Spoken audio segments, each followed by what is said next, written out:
reason why we think it's extremely problematic when they say that we must leave at some point to leave when it's either against the interests of the population or the way in which leaders can misuse this kind of information in order to force us to leave when we shouldn't. Second of all, why this leads to the future destruction of the country by creating power vacuums, by creating weak elected governments who are forced to rely on warlords, forced to rely on military strongmen rather than relying on first of all, I said 6 points of rebuttal. The first thing they say is we're going to have, like, this weakens our ability to fight resource wars, to fight oil wars.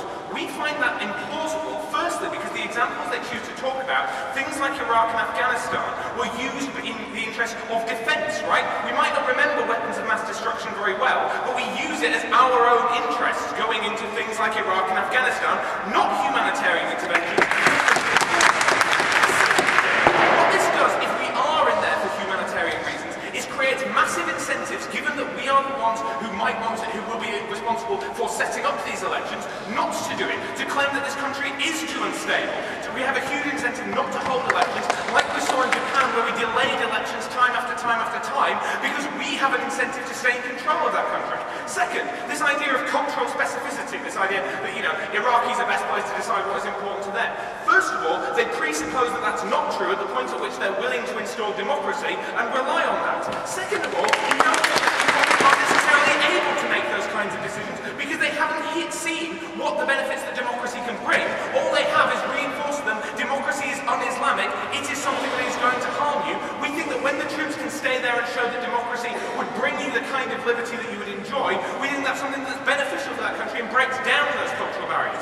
Thirdly, we hear, you know, when are we going to leave under the status quo? First of all, they gave us our own response where they said, look, we'll have to leave at some point. Secondly, we reckon we can make the assessment on a case-by-case basis, because not every country is the same, Madam Speaker. Thirdly, we recognise that we just can get better experts, right? And we have an incentive to do that, to decide when we should leave. Fourthly, why should the US population be able to decide rather than the Iraqi population? We think this is a complete fallacy because the US government doesn't hold regular referenda over the US government decides it, and often the US government does have a better idea of what's going on than the ordinary Iraqi who has just seen his village blown up but hasn't seen the benefits of that, hasn't seen the benefits of civilization that can ultimately come them. Yeah, alright, there's a trade-off, like obviously that's a bad thing, but we recognise there can be resulting benefits. Go away.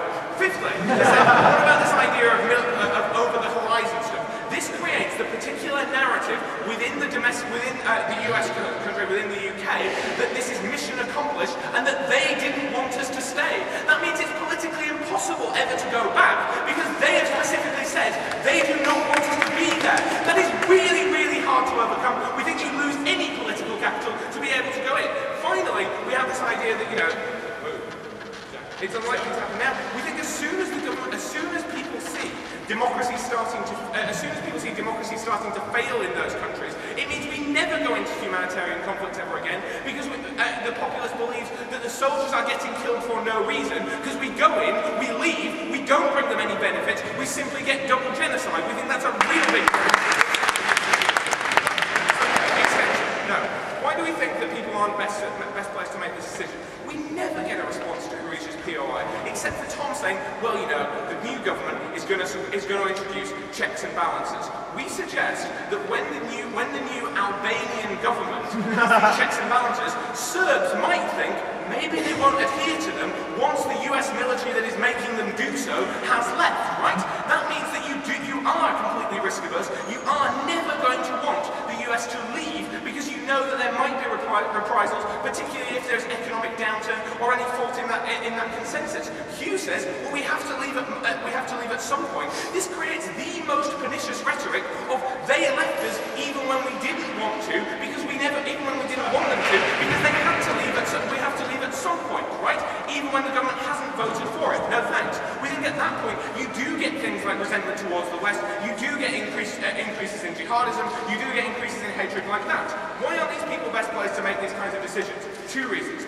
First of all, because as we've seen, rationality can be compromised by leaders who have a monopoly over the information, right? There is now a massive incentive, if you want to take complete control of a village, of an area, to withhold that kind of information or to misuse it. We don't think Guardian readership is particularly high in Afghanistan. We recognise that often it is people like wars, who do have this complete control, and they do have an incentive to try and secure their own power, people like Muqtada. No thanks. Second of all, we think that events often take on totemic status, such that you don't appreciate the benefits that are available to something, you simply feel the harms.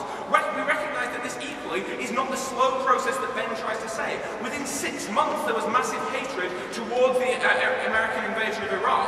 That means that without the ability to hold elections, you get huge amounts of hatred built up very, very quickly because they don't see the immediate benefits that they hope, because they built up this kind of hope as to what would happen at the end of the human rights abuses. They don't see that, start the hatred. Ben? Why is the right thing to do not to wait until Serbs in Albania feel safe, rather than leave when Obama campaigns to bring the troops home? We suggest several reasons. First of all, we think that's a completely false dichotomy, because firstly, the Serbs would never want you to leave. Second of all, it is extreme political suicide to say, yeah, I want to leave this failed state, right? I want to leave a failed mission. The message of we want to accomplish the mission is something that's extremely important, like the fact that Obama has campaigned on bringing troops out of Iraq, but putting troops into Afghanistan. Second point of extension, we think you get a huge power vacuum under these kinds of circumstances, because new electoral governments aren't particularly strong, right? That's why we stay under the status quo to try and secure that. That means they need military help. Who is Hamid Karzai going to turn to when the US government won't help him? He turns to warlords. Under that circumstance, you get worse and more pernicious human rights abuses, because you get this kind of culture of violence, this kind of control over that country. Or you have to turn to previous incumbents. You have to turn to the previous military in order to get support. We think that what you need instead is a long process in order to be able to cleanse some of that hatred, to remove some of that hatred, particularly given there isn't the political capital to build back in. Equally, when the economy collapses or the improvement is not immediate, we think these governments then do turn to their core constituency or nationalism. That's when you do see reprisals. This happens 5 years down the line, when we've gone out, when people thought we were safe. We need a longer time in order to secure an elected government, to secure this safety. I'm very happy to stand opposite.